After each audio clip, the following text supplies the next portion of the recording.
Good morning, sir. This is Jashin Alexa Dimandasilio from BST in 1, and I'm here to deliver my speech that is all about the LGBT. So, the LGBT community has made tremendous strides in recent years, and the acceptance of these individuals is at an all time low. So, of course, as what I've observed, the LGBT community strives their way to be accepted here in this world, but there are just some people that cannot accept them wholeheartedly.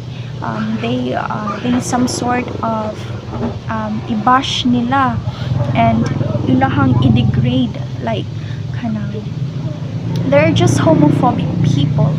So, despite this progress, there is still a long way to go when it comes to full inclusion and acceptance for everyone, regardless of sexuality or gender identity.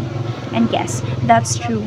It is so hard for the LGBT people, the LGBT community, to be able to live in this world where there are people na kanang dili sila dawaton and such. So, it is up to all people, not just those in LGBT community, to ensure that every individual can live their life free from discrimination and prejudice. So, of course, na jud depende na jud nakabase sa tanang mga tawo ang dili lang kay sa LGBT community para ma-ensure nga ang matag usa kay kanang mahilabot full inclusion. So, and they will be free from the discriminations and criticisms. So, we must recognize our own biases against members of the LGBT community so that we can work towards overcoming them. This means looking inwardly at ourselves without judgment or criticism, but with honesty about how our views may be informed by stereotypes or outdated beliefs about what it means for someone else's sexual orientation or gender identity might be different from ours. So, dapat ko no nato na ma-recognize na to atong mga own biases. Like, for example, ukihan ra kay ko og bayot kay kanang they are very kanang go lucky raman sila, whereas sa tumboy kay ay di ko anang tumboy kay luod man kay na sa kaubanan. So that's the case too. We must recognize daw our own biases para for everyone to be kanang free, para ma-overcome nila ang in a sense nga dawat sad sila, like kanang no bias are such. We should also strive to educate ourselves on issues facing members of the LGBTQ community. So, ato sa daw i-educate atong self knowing we are facing kanang LGBTQ people, like if ever makaatubang tao sama sa ila, so we shouldn't kanang dili tamag binastos, like we are going to throw some hurtful words that kanang makahurt sa ilaha, and it can maybe lower their confidence or mag-contemplate sila whether sakto ba ni sila, dawat ba sila. Okay, so we need to take actionable steps towards creating more inclusive spaces where everyone feels safe being themselves, regardless if they identify as straight, gay, lesbian, bisexual, pansexual, transgender, and etc. Okay, this could involve speaking out against homophobic jokes when you hear them being made around you. So usa na siya sa case sa LGBTQ people. So there are, okay, so just like what I said, there are very there are homophobic people man jud, dili man jud na malikayan. So pag kani nga taing gani kay kanang refrain yourself from throwing homophobic jokes, like some other people, they sort of throw Bible verses and such, like naa didto nga kanang ginadili kay ang gibuhat sa Ginoo kay lalaki ra jud og babae. And then why there are people na gay, like they identify themselves as kanang tumboy. So for others, being part of the LGBTQ community is a sin. So they kinda throw some inana homophobic jokes and such.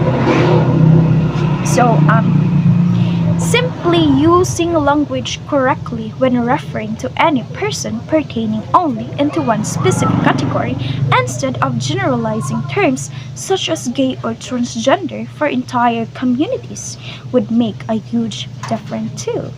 So usa sa daw na kung giunsa nimo sila pag-address. The LGBT community is a diverse and vibrant group of people who respect every culture, race, religion, gender, identity, and sexual orientation.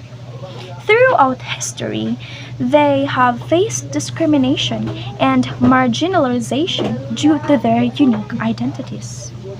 Despite this adversity, the LGBTQ community has continued to fight for equal rights in all areas of life, including marriage equality and workplace protections. So, being part being part of the LGBT community, so we all know and we can recognize naman na familiar sa tuan na if you are gay, so you are so very talented. Like, di ba?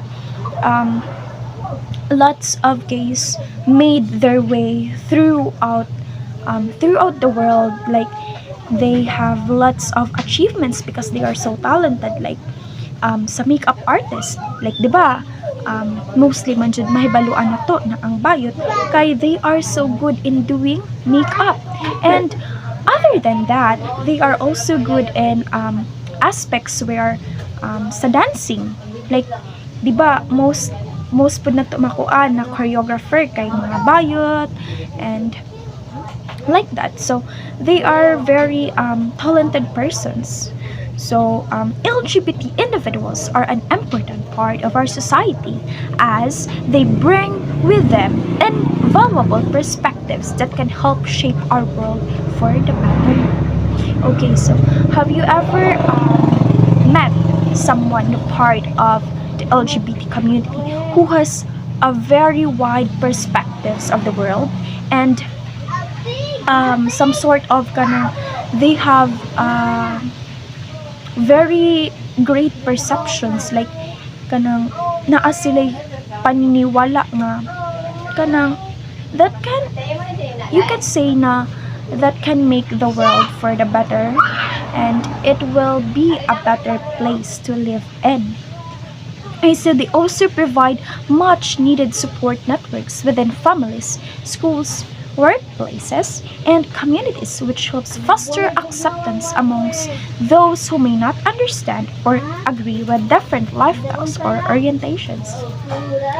In addition to providing these invaluable resources, many members of the LGBTQ community contribute positively through leadership roles in business organizations, as well as government entities like local councils or state legislatures, where their voices are often unheard.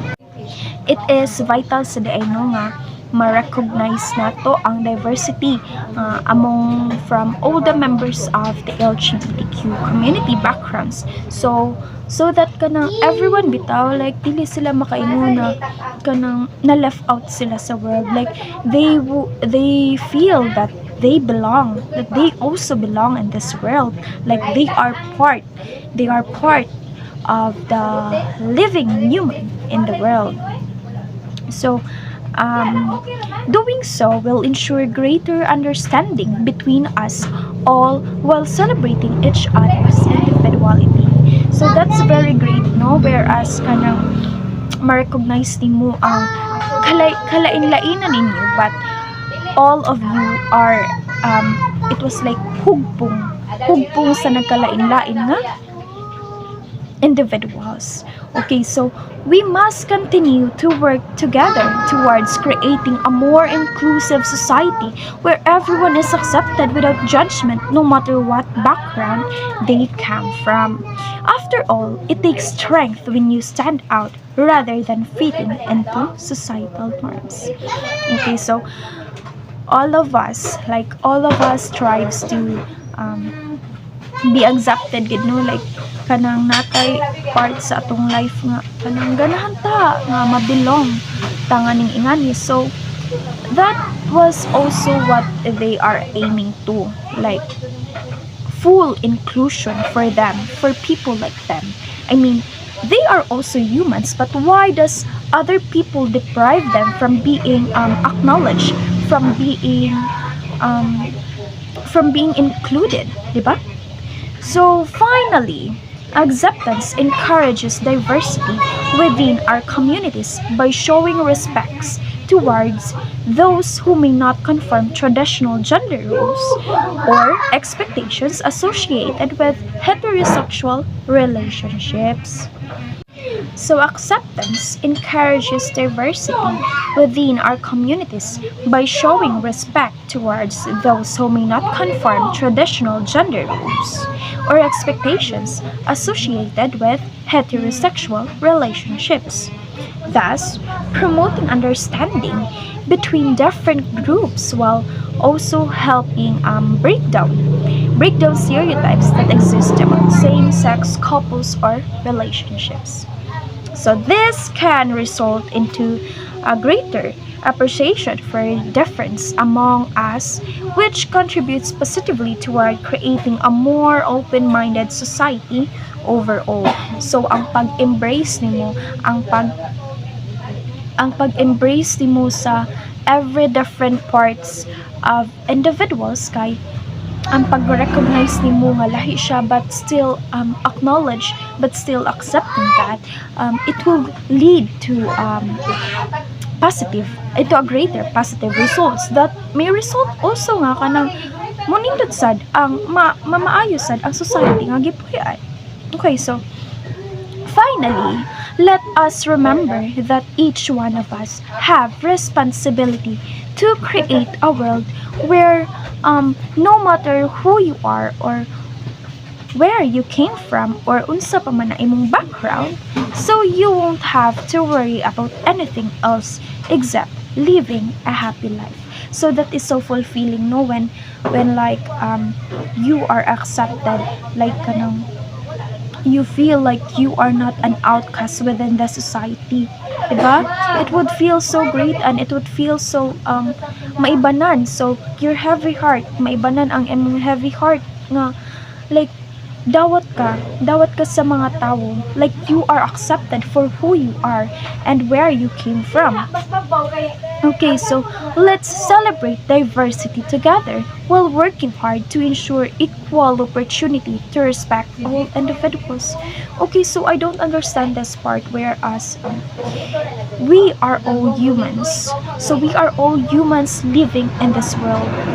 Pero nga naman ang uban nga dili man na nila i-consider, like I believe na kanang gender should be personally assessed, not described, or not dili wala siya gi-forced sa society.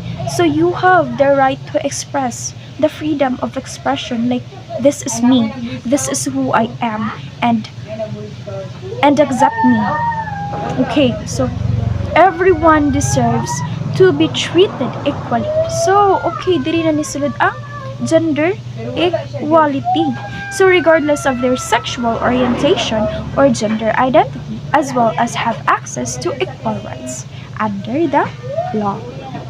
So, in conclusion, we must accept LGBT people, or all that belongs in the LGBT community, because everyone should be able to enjoy life or to enjoy basic human rights with the freedom of expression without fear of prejudice. So muna ni siya ang giingon na kanang hayahay kay sa pamati if everyone lang jud kay they will learn to accept individuals differences kay of course we cannot dictate someone on who he should be and unsa man siya dapat, di ba? So plus it's necessary to step towards building better future generations, one based on mutual understanding rather than intolerance division. Okay, so overall na assessment kay it is essential for us to accept those individuals with differences kay of course we are who we are and we are humans that is also living in this world. So accepting, acknowledging the differences of individuals will make the world a better place to live in. So that's all, sir. Thank you so much.